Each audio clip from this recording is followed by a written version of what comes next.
Bonjour et bienvenue sur Afrique Sport pour la matinale du dimanche 17 janvier 2021. Nous débutons ce numéro avec le CHAN, pays hôte du CHAN 2020. Le Cameroun a réussi son entrée dans la compétition en s'imposant face au Zimbabwe 1-0 chez lui au stade Ahmadou Ahidjo de Yaoundé ce samedi à l'occasion du match d'ouverture. Pour concrétiser leur domination, les hommes de Martin Tungumpile s'en remettaient finalement à un coup franc frappé par Andoulou et conclu d'un retourné acrobatique par le défenseur Banga qui libérait tout un pays après une remise de Ngeng à la 72e minute. Les Zimbabwe avaient beau se plaindre d'une supposée main du passeur décisif, l'arbitre validait ce but. Le Cameroun débute parfaitement son CHAN et nous restons autour de ce CHAN. Titularisé en attaque face au Zimbabwe, Akwa Somo a été l'un des meilleurs joueurs du côté camerounais pour la rencontre inaugurale au CHAN 2020. Logiquement, il a été désigné homme du match. Le Cameroun se taille ainsi la part du lion pour ce premier match de la compétition. Vainqueur des Warriors, les Lions indomptables A' ont dominé la rencontre dans tous les compartiments.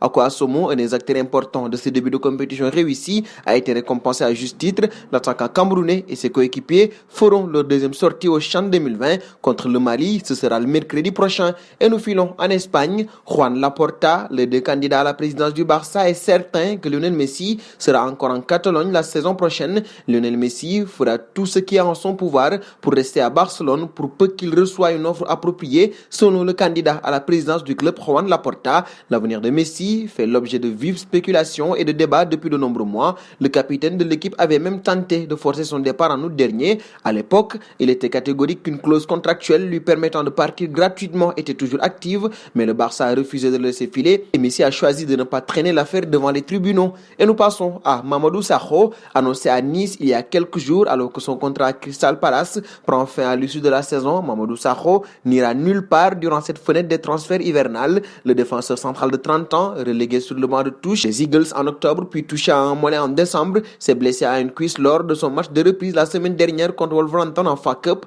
Après avoir disputé seulement 14 matchs la saison passée en raison de plusieurs blessures, l'ancien capitaine du PSG n'a joué que 7 rencontres depuis le début de l'exercice. Et nous filons en France avec Pochettino. Vendredi soir, via un communiqué, le Paris Saint-Germain a fait savoir que son nouvel entraîneur Mauricio Pochettino avait été testé positif à la Covid-19. Par conséquent, l'Argentin n'a pas fait le voyage avec ses joueurs ce samedi à Angers à l'occasion de la 20e journée de Ligue 1. Et dans une vidéo publiée, le technicien de 48 ans a néanmoins tenu à rassurer les fans parisiens. Je me sens bien, je suis le protocole, je suis isolé, seul chez moi, a-t-il dit. À l'absence de l'ancien manager de Tottenham, ses adjoints, Jesus Perez et Miguel D'Agostino, ont assuré l'intérim façon Angevin.